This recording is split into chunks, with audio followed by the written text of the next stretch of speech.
welcome to another episode of The Breakdown. It's going to be an interesting little conversation. We're going to have us on the show today. I think we're continuing in the dynasty that The Breakdown has in interviewing provincial party leaders. And this is a fascinating little piece of Alberta history that we're going to be playing with. The party leader that we're going to be speaking to is leading the longest standing, oldest provincial political party in the province of Alberta. They were the first party to form government, so many years ago in the 1905s and 6s, and for a little while after that. Very, very excited to welcome to the show Alberta Liberal Party leader John Roggeveen. Roggeveen. Yeah, the second one is a little He gave me both pronunciations. yeah, it's those hard G's. It's you can blame the Dutch. There we go. First of all, I want to thank you so much for taking the time to chat with us, John, because it's been certainly a simultaneously dynamic and yet not period of time for the Liberals for the last couple of years.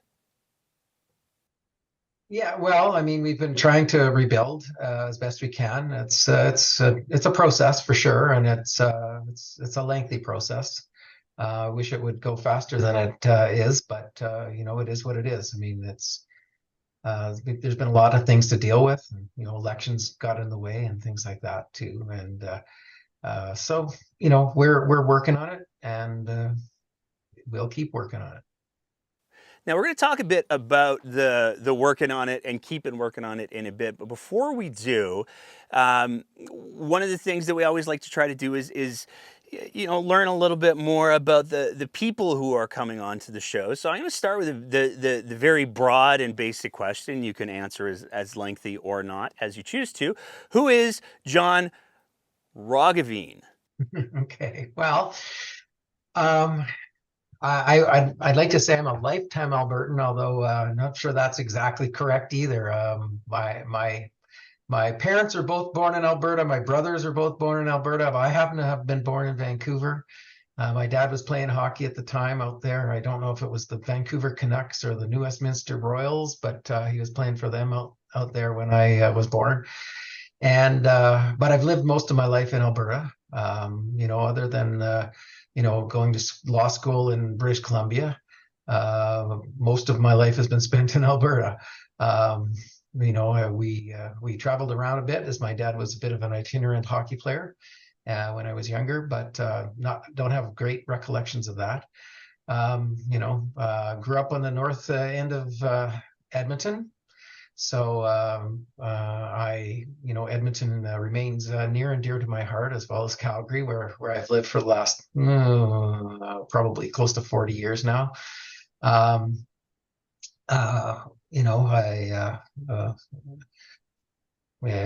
to high school in Edmonton, went to the U of A, got my first degree there, went to law school in Victoria, and have been practicing in law in Calgary. I got a job in Calgary to article there, and practiced law there since. Started a big firm, went to a more medium-sized firm, and I'm now sole practitioner lawyer with a general practice. Kind of keeps me busy, and in the middle of renovations to the house, as you saw before we got on the air, and pretty much other than that, a regular guy, I guess. If you've got any questions in particular, I'd be happy to answer them. So let's start with so your father was a hockey player. Yeah. It seems like it's maybe a bit of a jump from hockey playing to politics. How did you first get involved in politics, and have you always been with the Liberals? Well, I mean, I've always been interested in politics. I think my dad was as well. I mean, just because he was a hockey player doesn't mean he didn't have other interests. We always had good discussions. My family, my extended family, I would say that we have pretty broad political views. My uncle was quite conservative. I had another uncle that was quite liberal. My dad sometimes was even further to the left than him. And so, we've had some pretty good discussions about different political views over the years. And, I think that's what probably set things on track for me to be involved in political life. I've always been interested in what will work for Albertans. Um, sorry, I thought I had turned my phone off. Let me do that. um, there. Um, anyway, sorry about that. Uh, you know, I uh, I've always been interested in political life. Not that I studied political science in university or anything like that. wasn't a star in the times that I took personal political science courses and things like that. But I've always been interested in it. Um, and I guess what I would say is I went from being sort of an independent, not really well defined person my younger years. Gradually coming to learn that really I fit with the liberal philosophy and liberal values, and so became more involved with the Alberta Liberals. Probably a little bit in the when the Getty regime was in power, and then took a little bit of a hiatus for a few years when my family was young, and got more involved in probably 2003, 2004, around then, and have been involved ever since. Now, what were you doing prior to, let's go, I'll just choose a date out of nowhere, March 6, 2021. What was your role with the Alberta Liberals prior to that? Well, I've had different roles with the Alberta Liberals. I was at that time I was the vice president of, I think it was constituencies officially, vice president of organizations, and then I stepped up to be the interim leader. Before that, I've had roles, working as a fundraiser and for the Alberta Liberals. I've been a constituency president. I've been a candidate on the ballot in every election since 2004. I've been on the ballot for the Alberta Liberals. Sometimes I've campaigned hard for myself, and sometimes I've campaigned hard for the leader. Um, and sometimes just carried the flag. And so it's been different experiences in different elections. But I've always been there because I know that Albertans really need to have choices in their democracy. And so that's really what motivated me to step up and be the interim leader, was that we need to uh, uh, continue to have the uh, the option of choosing other parties other than the ones that are in power, and even the opposition, frankly. So, March 6, 2021, you become the interim leader. The party announces there's going to be a leadership race. You have to know where I'm going from here. Um, the Alberta Liberals did, in fact, announce a leadership race, and it seemed like, by all accounts, it was the party that nobody came to. There were, please correct me if I'm wrong, but there were no approved candidates for the leadership race. Am I doing okay so far? Yeah, there was nobody that stepped up to. I mean, the board set the parameters for what needed to be done for people to step up and run, and nobody came forward. I mean, I kind of understand that, in the sense that it was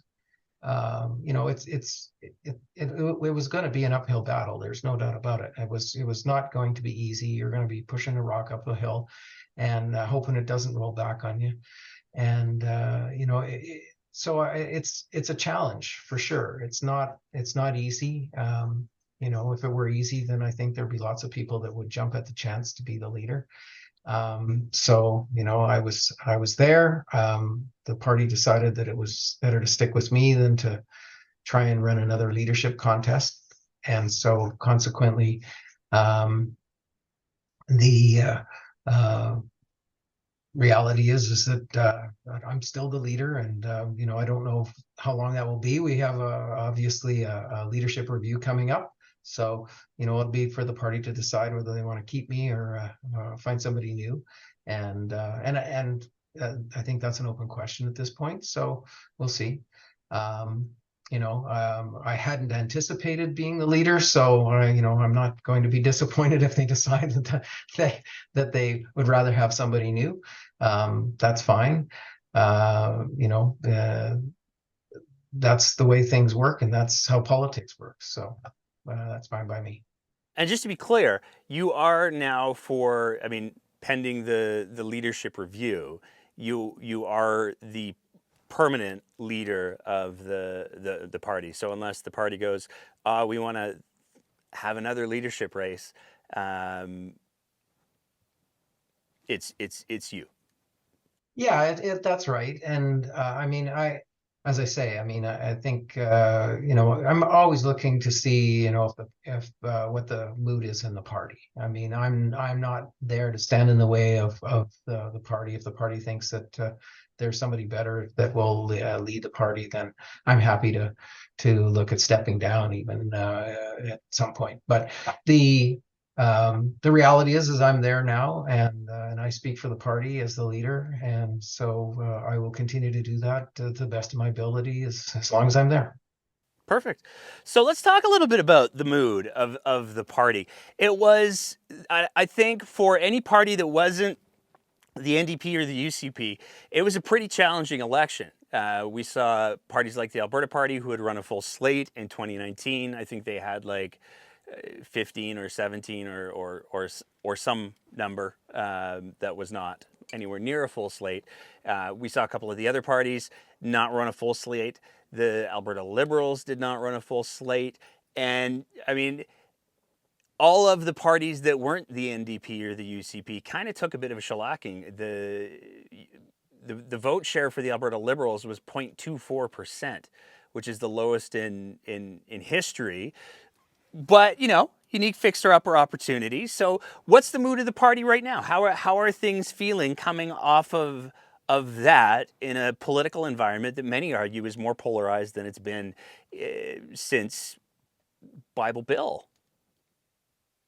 Well, I agree with people when they say it's more polarized than it's been since well, probably since Bible Bill, all right. The I don't know if it goes back that far, but maybe not. But in any event, uh, yeah, the mood of the party is upbeat. I mean, we're cautiously advancing. We know that we've got a lot of challenges ahead of us. We are growing, not as fast as I would like to see it, but we are growing slowly. And even though the election's probably about 3.5 years away now, we need to continue to grow, and we'll continue to work at that. So I think the mood is positive, optimistic, um, but cautiously optimistic for sure. Yeah. With cautious optimism, I'm curious how much of that cautious optimism is being tempered to some degree by I mean, branding's everything. And right now, the federal liberals are not seeing probably the success, the buoyancy that they'd like to see. I mean, we're seeing the Pierre Poilievre definitely does have a little bit of an upward trajectory. We just saw in the last week a very unfortunate introduction happen in Parliament. Now, I think it's important to differentiate that wasn't Justin Trudeau. That was the speaker who invited the particular individual. But the liberal brand, it seems like across the country, particularly in Alberta, is it's got a little bit of a tarnish on it. How does the Alberta Liberals plan to overcome that or deal with that? Well, I have to start by disagreeing with your first statement. You said that branding is everything. I don't think branding is everything. I think truth and honesty is important. And so I know that people have slagged the Liberal brand for a long time in Alberta, and that's worked to the advantage of both the UCP and the NDP. Neither of them particularly want the Liberals around. They both like to see the biggest ogre opposing them. So the UCP wants to point at the NDP, and the NDP wants to point at the UCP. They'd like to see my party and all the other parties, frankly, that are somewhere in the middle, uh, pushed out of the system. So, but I think there have been people that said, look, we need to change the brand, we need to change the name of the party. But realistically, the party, you can change the name of the party. It's not going to change the people or our values. And if we're, as long as we've got those values, I think we need to defend those values and promote those values. They're good, strong values. They're good Alberta values, frankly. There's a reason why the Conservatives have slagged the Liberals, because they really know that it's the Liberals that could actually take over and run the province on a continual basis. I mean, the NDP were lucky in 2015. I don't see that happening again. And so, I mean, honestly, I mean, the NDP had the best possible scenario to win the last election. They had lots of money, tons and tons of money. They had, a base to work from in Edmonton. They had former premier running the show. They had the most extreme party they could ask for to run against, and they still couldn't get the ball over the goal line. So I don't see the NDP being able to form a government in Alberta anytime in the near future. I don't see the prospects improving. They're going to diminish in the future. And so if Albertans want to have a progressive party running the province, an open-minded, a party that's looking to the future, then the Alberta Liberals are that party. I know that message hasn't been getting across as much as I'd like to have seen it. But your show aside, it's not like the media beats their door down to get to us. I mean, part of the problem of that is, frankly, we don't have a member in the legislature. We really need to get our foot back in the door, so to speak. I understand why the mainstream media doesn't cover us. That if they covered us, they'd have to cover all the other parties that don't have anyone in the legislature either. But we've been around. We've been around since the start. We're planning on being around, and we're not going to change our values. So the important thing for us is to be honest and tell people exactly who we are. We're not trying to be something other than what we are. We've been straightforward, and so I think from that perspective, people should take that into consideration when they look at the brand and actually look at the all the negative communications and the statements that have been made about the Liberals. I mean, honestly, we haven't been in power in Alberta since about 1925, so, or somewhere around there. So it's been about a century since the provincial Liberals have been in power, and people don't realize that we're not the federal Liberals. It doesn't mean that we have a hate on for the federal Liberals. We will work with them. We believe that we should collaborate with everybody. That we need to find solutions that are going to work for Alberta. Our focus is Alberta and making sure that Albertans prosper and benefit and have opportunities. And that's what our focus is. Sometimes we agree with the federal Liberals. Sometimes we disagree with the federal Liberals. That's just the way it is. But we realize that or at least I realize, and I think our party realizes, that the federal Liberals have to worry about the whole country. They can't be completely focused on Alberta all the time, and we can't get our way all the time. That's part of being part of the Canadian family. And I really believe that we have to stay part of the Canadian family. I'm not sure that sentiment is shared by the UCP, for example, because I think that they're You know, they've got people that I would say are closet separatists in their party, and they certainly are pursuing policies that are, um, uh, you know, anti-Canada, frankly, and anti-cooperation with other provinces, and I don't think that's beneficial for Albertans in the long term. I mean, I know there's some people that think that we could go it alone. I frankly don't think that we would be successful if we go it alone. And we have to keep in mind that it's a long road. There's been times when Alberta has needed the help of other provinces. We've been buoyant and our economy has been strong for decades, but it might not always be that way. And a lot of the strength in our economy has been because, frankly, we've been sitting on the mother lode of oil that we just happen to have underneath our the surface of the ground that we occupy as our territory. And so, you know, um, that's that there's a certain amount of luck involved in that. And I think that if we reach out and cooperate with other provinces and try and see things their way as well, that we will be benefiting um, from the cooperation and working with them. I think they will be inclined to work with us. We've both the UCP and even the NDP, seem to want to pick fights with other provinces sometimes, and I don't think that's conducive to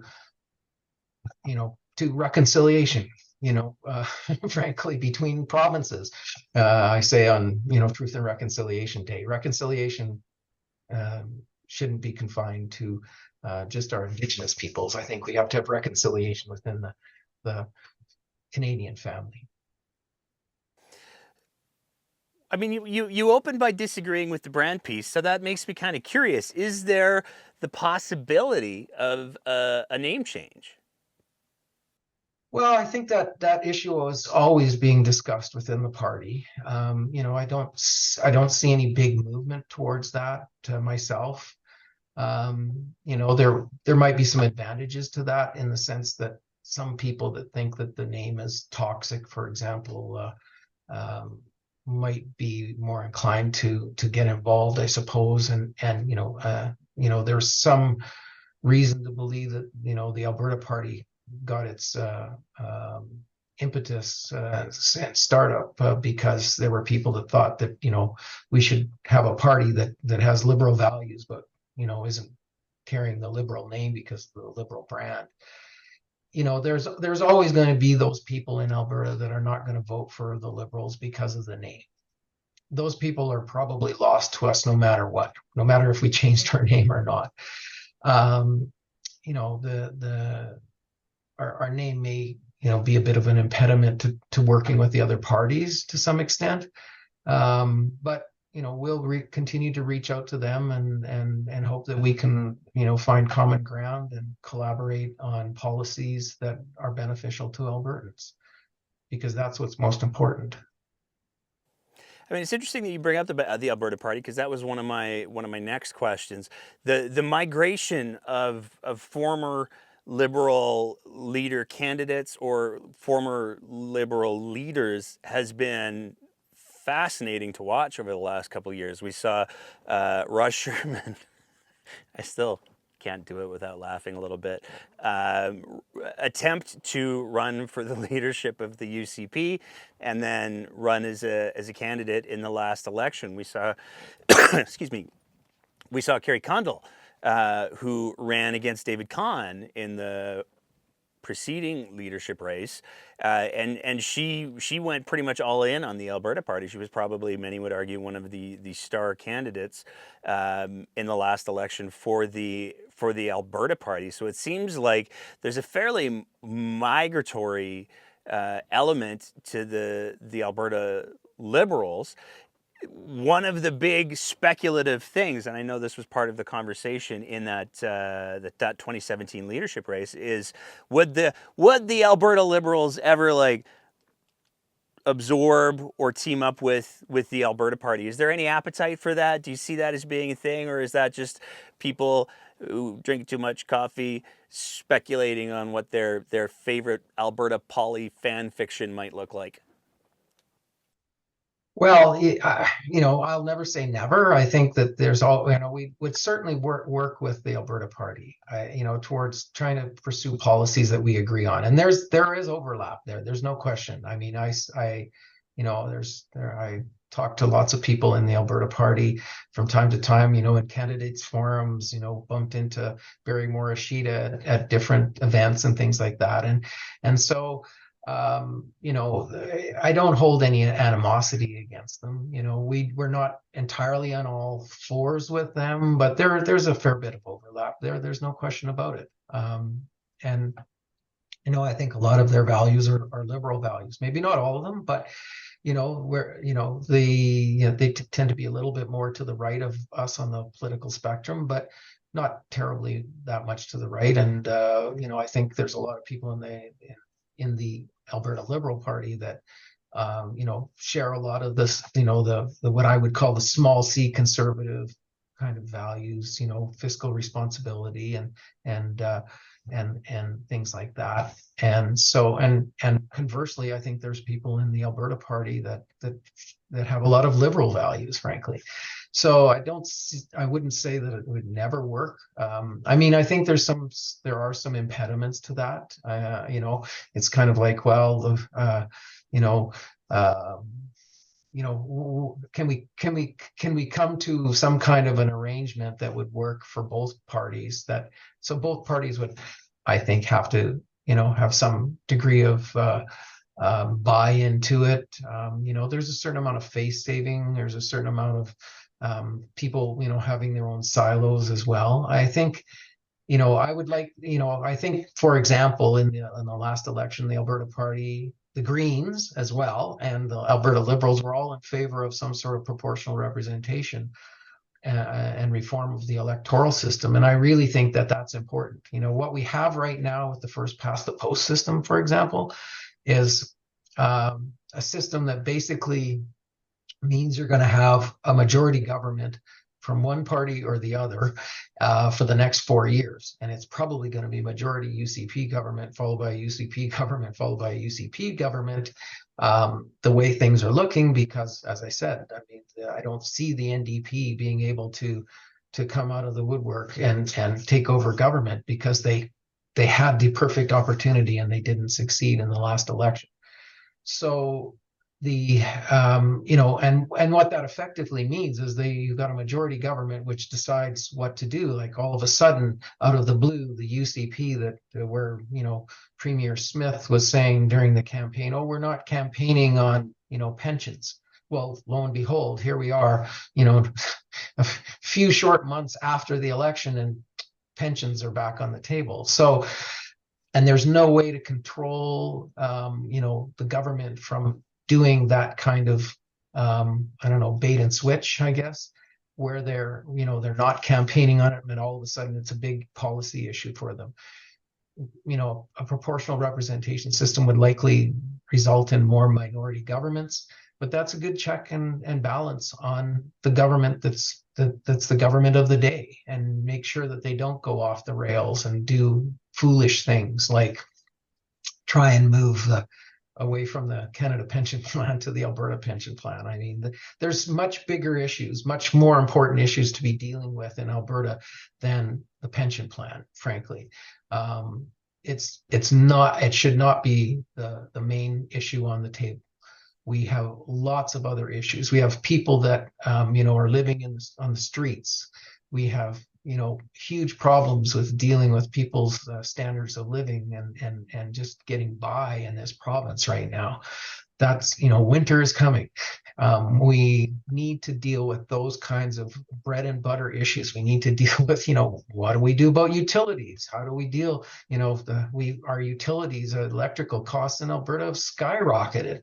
The UCP has not addressed that at all. There are, we have, tailings ponds leaking into, the drinking water of Albertans, and the UCP hasn't addressed that at all.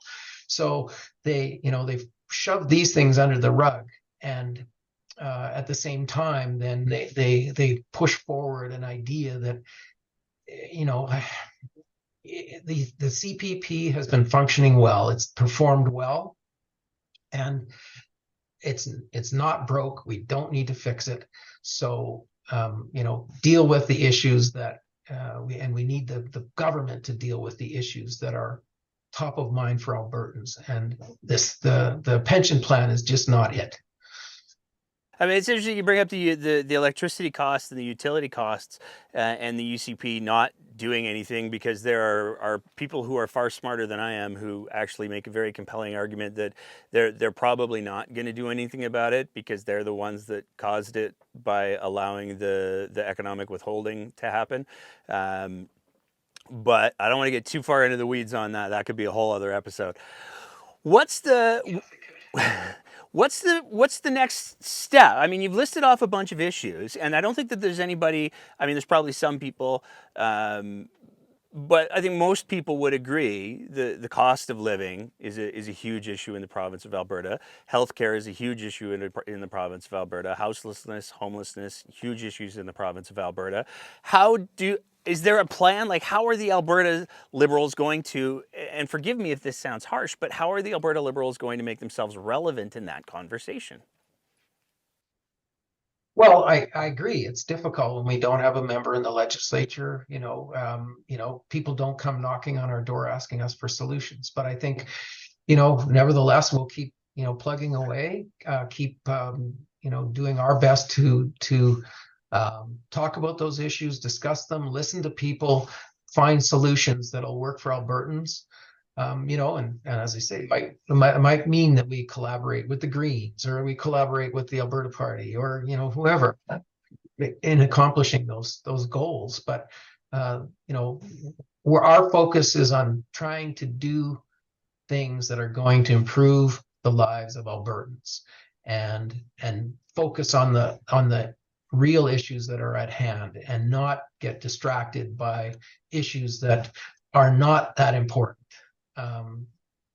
Like the pension plan. I mean, we don't, like, the UCP is just making crazy decisions. I mean, the moratorium, or temporary moratorium, or suspension of the development of renewables. That's hugely a problem for us. We have to move towards the future, and that is just going to set us back. It's going to cause people not to invest in our province. That's just not good for us. So let's focus on those kinds of issues, and deal with the real bread and butter issues for people, the things that we need to deal with in Alberta, and not get distracted by things that we don't need to get distracted by. Let's put it that way. I mean, you brought up proportional representation. It's one of the, I think, challenges that political parties are going to have over the next few years, is because the UCP has done, particularly under Smith. I mean, I never thought, if you'd asked me 2 years ago if I would have said, oh, Jason Kenney, at least he had an even keel, I wouldn't have pictured myself saying that, yet here we are. By comparison, Jason Kenney had an even keel. One of, I think, the problems that most provincial parties are going to be navigating, though, is almost because so many of these mistakes are so extreme and so ludicrous. The pension plan is a good example. The renewables moratorium. One of my favorites is the Turkish Tylenol, because that was just such a dumb thing from start to finish. That was not only a bad idea, but it was badly executed. It's going to be very difficult for, I think, political parties to differentiate themselves from each other, because it's very, very easy to go, oh, that was some dumb things that Smith and the UCP did. But I think one of the questions that I really want to ask you is, what's the value proposition for the Alberta Liberals? Like, I'm going to give you the floor. What are the top 3 policies and I'll even let you have proportional representation as one of those if you want. You can still have three more if you'd like to. But what are the top three policies? What are the top three solutions that the Alberta Liberals would bring to the table for the problems that our Albertans are facing that aren't necessarily created by the UCP? Well, I don't go around carrying, these are the top three things we need to deal with in my head, to be frank. I think, to be fair, the value proposition that the Alberta Liberals bring to the table is a willingness to work with both sides. We believe that business has a role, and we believe labor has a role. The UCP is heavy in favor of business, particularly the oil and gas business, um, um, but doesn't seem to be too concerned about, making sure that, Albertans can transition to a new economy and deal with jobs over the long term. The NDP, on the other hand, seems to be focused a lot on the labor side and not so much on the business side, if I can, look at it from that perspective. So, the NDP has tried to get closer to being liberal, frankly, and look liberal in that vein. But they're, Rachel Notley's probably the right end of their spectrum, and so I just don't see that those parties are prepared to try and reach a balance that would meet the needs of Albertans and work with both business and labor to accomplish goals. So, we've always been the party of balance, going back to at least to Kevin Taft, I can say that much. And so, this is where we, I think, fit into the political equation, is that we need to have, in Alberta, we need to come together. We need to collaborate. We're going to find solutions if we can work together. If we're constantly dividing, constantly tearing each other apart, looking at adversity rather than any solutions, we're not going to get to the solutions. And so that's where I think that the Alberta Liberals fit into the equation. So that, and in sort of in a broader way.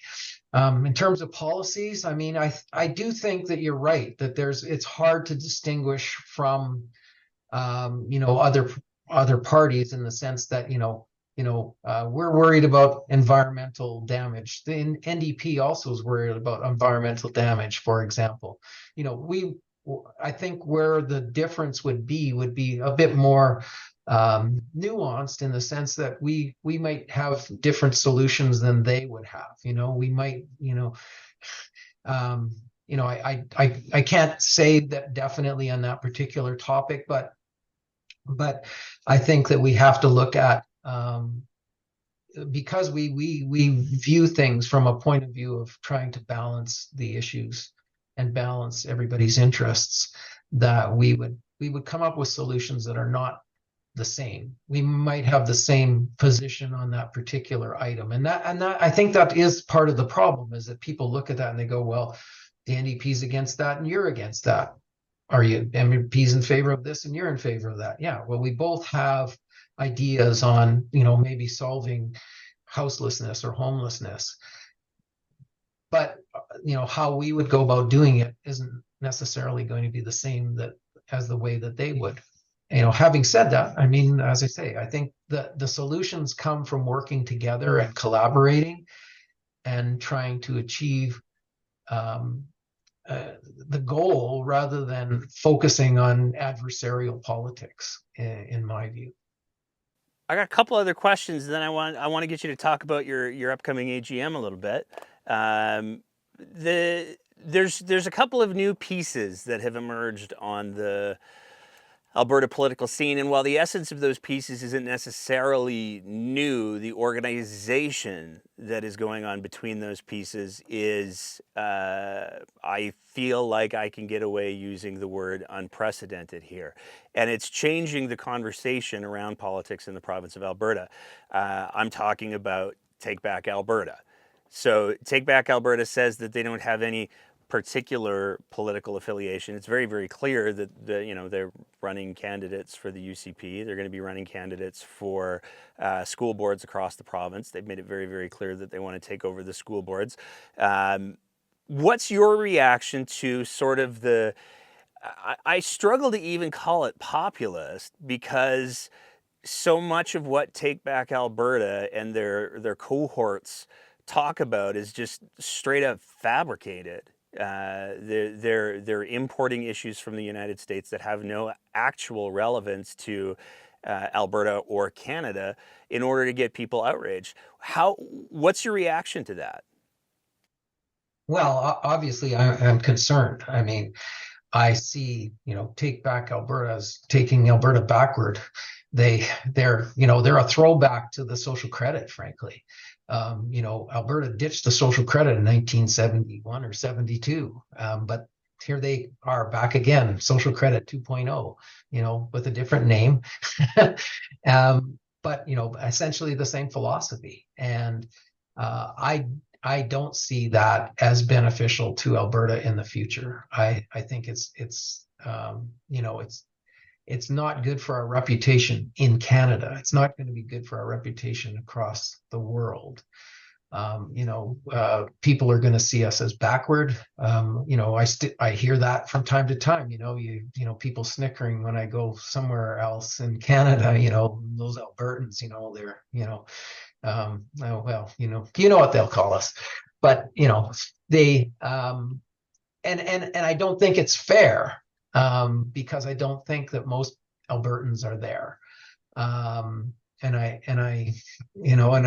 and I'm left defending Alberta, but the perception is that Alberta is backward and looking backward instead of looking forward. Notwithstanding what the UCP tried to run on as their campaign theme. And we can't look backward. We have to look forward. We have to realize that the world's changing around us. We can't force the world to adapt to us. The world is way bigger than us, and we need to adapt to the world rather than the other way around. We can't afford not to adapt. In the long term, if we don't, we're going to suffer. Economically, and that will hurt Albertans' prosperity. I look at other places where people have stuck to their guns on certain issues, like, for example, West Virginia and coal. I mean, they stuck. Coal was their thing. Coal still is their thing, and West Virginia is not prospering, and they're not prospering because they stuck to that. They didn't adapt, and that's unfortunate. And I do not want to see Alberta go down the same path. I think that oil and gas has been good for Alberta for a long time, but it might not be there in the future. There are definite steps that are being taken by the oil and gas industry to try and adapt, I think. I think that was, they realized that, and the previous CEO of Suncor even, I think, admitted it's as much, but the more recent CEO seems to be going going hard on the oil and gas issue. And so, back to that as their main source of income, and, damn the torpedoes kind of approach. I think I know, we must adapt. If we don't, we're going to be suffering as a consequence. Two other topics that I want to hit you on real quick before we get to the AGM. One of the things, there is a vilification of the education system that's going on at all levels of government right now, unfortunately. We're seeing people at the municipal level, at the provincial level, and certainly at the federal level misrepresenting the education system, misrepresenting what's going on in Canadian and particularly Albertan classrooms.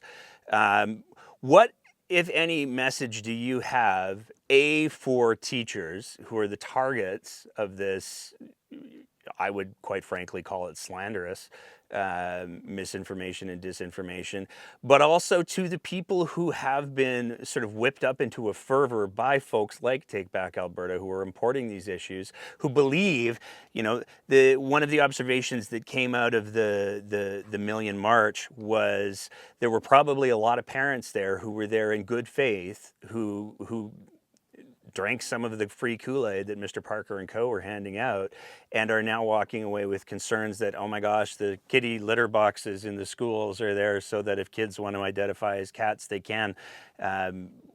It's for mass shootings.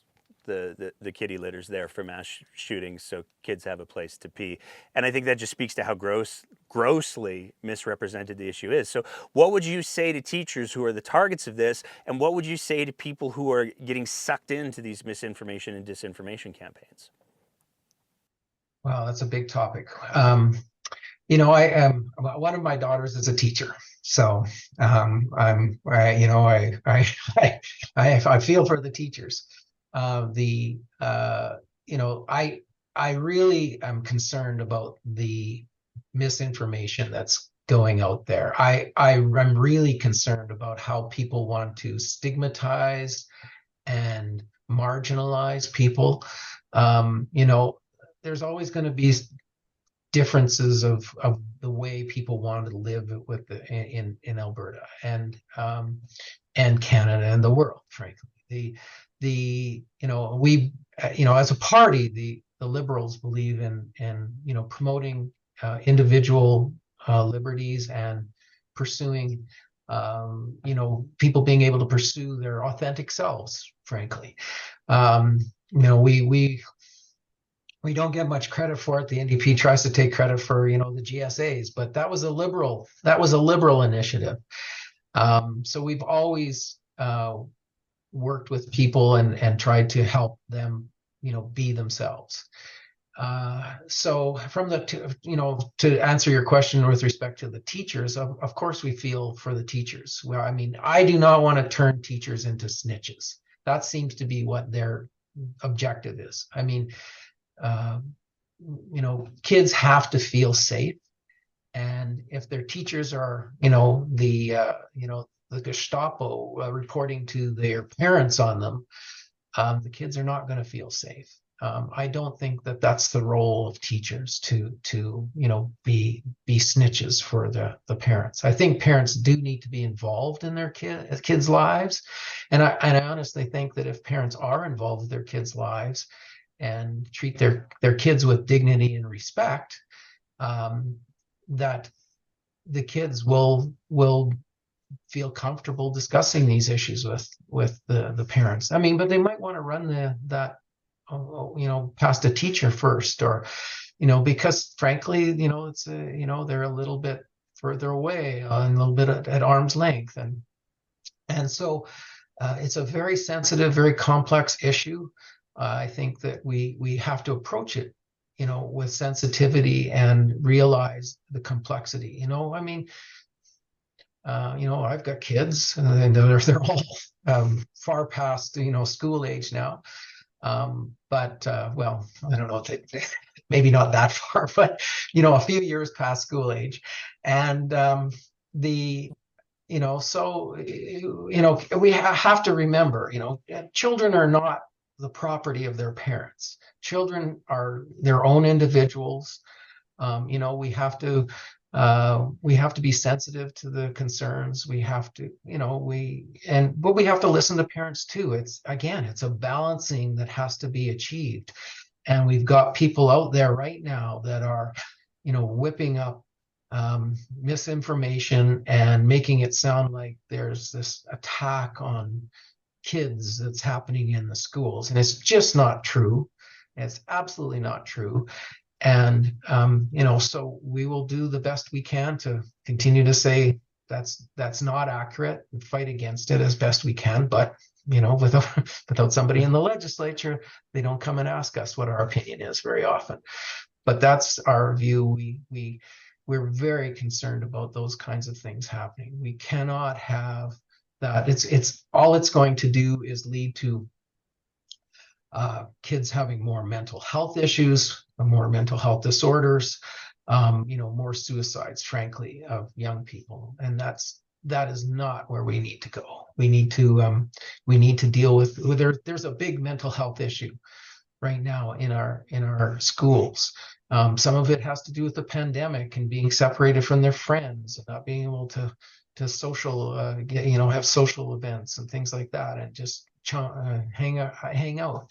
There are lots of those kinds of things. Those are the things we need to deal with, and being insensitive to concerns that kids have, and frankly, thinking on them is not going to solve the problem. It's just going to make things worse. I'm curious. I always do this where I'm like, one more question, and then I have another one. That's So okay. I'm here. it's kind of my brand. Are classroom sizes on the Alberta Liberals' radar at all? Because that's certainly one of the biggest issues that parents who are not going down the rabbit holes, continue to raise. It's certainly an issue that students are continuing to raise. It's certainly an issue that teachers are continuing to raise. Would the Alberta Liberals do something to, I don't know, track class sizes again, and then maybe do something about it? Well, yes, that was, I guess maybe you didn't read our policies, but in the last election, or didn't read them carefully enough. We have for several elections been in favor of reducing class sizes. We need to get those down. We cannot have it. Adding 5 more kids may sound like it's not that big of a deal, but it means the difference between kids getting enough attention and kids not getting any attention, because there's just too much chaos in the classroom. We've got in the school where my daughter teaches, there's lots of kids there that come from traumatic backgrounds, and non-English speaking backgrounds, and so they need ESL classes, and they need those kinds of supports, and they just can't get those supports when the class sizes are 30 kids, or sometimes pushing up towards 40 kids. It's just not conducive to learning. It's not conducive to any kind of organization. It just creates chaos in the classroom. So we're going to have to deal with that for sure. It's I don't know what else I can say about it. It's a really important issue. I couldn't agree more. I did, in fact, read your policy book, but I was just betting on the possibility there might be a few folks listening or watching this who didn't. So I thought I'd throw it in there. You've got an AGM coming up. What's on the agenda? What are the details for the AGM? Is it held in a secret location that is only going to be announced 2 hours before the event starts? That's a Take Back Alberta joke. What's the plan? Okay. No, fair enough. No, it's in Edmonton, in Crestwood. So for the people that are in Edmonton, that's the part of town we're in. It's on October the 14th. And it's as I say, it's I think I don't know if I mentioned this before we started on air or not. It's a start of moving towards rejuvenating the party. Really, from the standpoint of the membership, we haven't gotten together before this and after the election, and so we'll discuss these issues. All of the issues that you talked about are going to be on the floor at this meeting, and I'll see, for example, what are people thinking about cooperating with other parties. I don't expect that they're going to tell me that we shouldn't. But there might be something coming up about the name change. There are always issues that were being discussed, and we always look at these issues with an open mind and hopefully a new perspective, our perspective, and try and figure out how we can push the ball forward and get it over the goal line ourselves. We are facing challenges. There's no doubt about it. But one thing we could do is run away, but that's not us. We've been around. We'll be around, and so it's just a question of how do we get from where we are to where we need to be. Fair enough. Who can attend? Is it open to anybody? Are you selling memberships at the door? Do you have to have your membership for a certain period of time beforehand? What's the cost of admission? Um, uh, I think it's open to everybody, to be honest. But I haven't actually checked that out. Certainly we focused on getting Alberta Liberals there. And it's our AGM. There's some elections there, and obviously you have to be a member to vote in the elections for people that would be on the executive. And so I personally have not focused on the cost of it or much on anything else. I've been focusing on trying to get the people who are enthusiastic about improving the lives of Albertans to get involved, sit on the executive and rejuvenate the party. Frankly, I mean, we need more young people involved. I'd like to, I don't know that they can just jump to the top of the heap of the executive necessarily, but we do need to work on getting younger people involved, and we're doing that. We've had some younger candidates in this last election, and we just need to keep working to get those people involved because they're Alberta's future, and so. I'm focused on those kinds of issues rather than the cost of admission. I confess. I'm just looking at your while you were talking. I decided to look it up on your website, and it actually answered a question for me. Tickets are $25, and I was curious if there were going to be snacks. In fact, there's more than snacks. There's a sandwich, lunch, beverages, and snacks. So for $25, I mean that's not a bad deal. I'm curious. I'm just gonna, as we're having the conversation, I'm just curious how much memberships cost. Oh, they're only $10. So for $35, yeah, for $35 you can attend the AGM. You can get yourself a. Are the sandwiches good? Hey, I'm more focused on other issues than the food, but I'm sure that the people that are organizing it for the party have taken all that into account, and the sandwiches will be good. I'm confident that they will be, even though I've had absolutely nothing to do with that part of the organization. You've got a leadership review in this meeting as well, so I hope you're able to stand behind that promise. You don't want to mess with people's sandwiches. Yes, that's true. And I honestly don't know. I mean, maybe there's a movement out there to oust me as leader. It's possible, I suppose. Via the sandwiches. But as I said, I mean, that's up for the party to decide. And I'm there. I've been there. I expect I'll be there in the future. So the Alberta Liberals are bigger than me. There we go. Mr. Roggeveen, I want to ask: are there anything we didn't cover? Any thoughts that you want? Any messages that you want people to hear? And then I have one more small question after that. Oh, I off the top of my head, no, there's nothing in particular I think that we really need to get across that we didn't discuss. I think, we've gone through all the reasons why we have problems and what problems we need to deal with in Alberta. So have at her with your final question or possibly final question. It's a two-parter. Um, do you have a favorite type of sandwich, and do you have a favorite type of snack? Uh, Favorite type of sandwich and a favorite type of snack. This Yeah. is where this is the crux. I really don't. I think I like variety. So some days tuna sandwiches are good, and other days beef is good. I've had veggie sandwiches too. I mean honestly, it probably varies from day to day on sandwiches. Favorite snack. My wife would probably say that's popcorn because I eat all of her popcorn.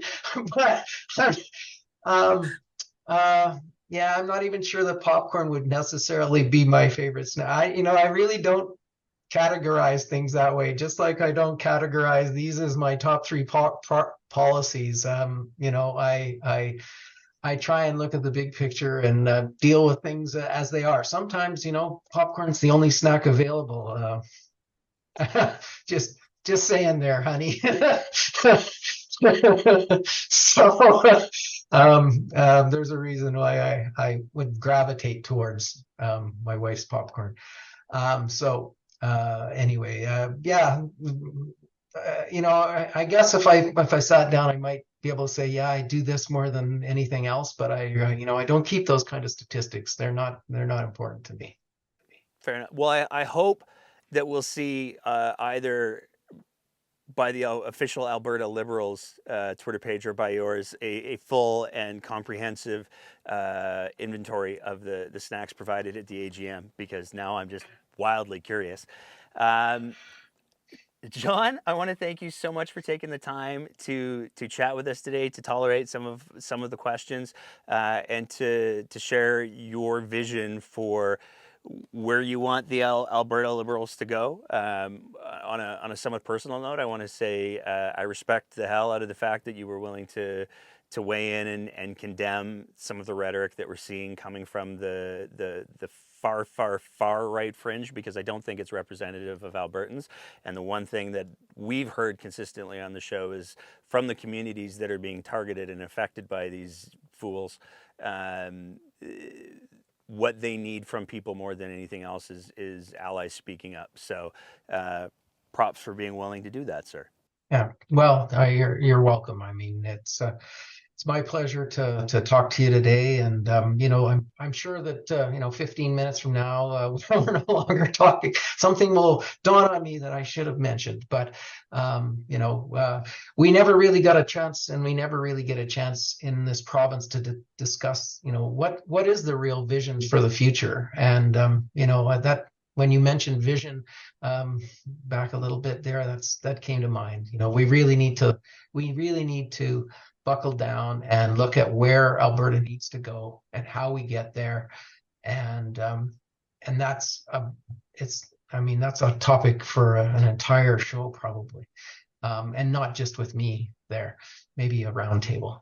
But I really appreciate you giving me the chance to talk to you and hopefully reach out to Albertans and give them an idea about what the Alberta Liberals are all about and what I'm about. And thanks again. Well, if you survive the leadership review, I feel like you might. Would love to have you back on the show in the future to have some of those bigger conversations. Again, just thank you so much for being willing to take the time, sir. No problem, and I'll try and take notes on the snacks for you. Perfect. And that's it for another episode of The Breakdown. As always, if you appreciate the kind of content that we're trying to produce here, we would love nothing more than if you thought about signing up to be one of our Patreon sponsors at www.patreon.com/thebreakdownab, where for just the price of a fancy cup of coffee a month, you can help us continue to produce this kind of content. Whether you're listening to the audio version of the podcast, in which case maybe leave a review and a rating, or whether you're watching it on one of our streaming platforms, we want to say a big thank you to everybody who is part of the Breakdown's audience. And as always, take care of each other and keep the conversation going.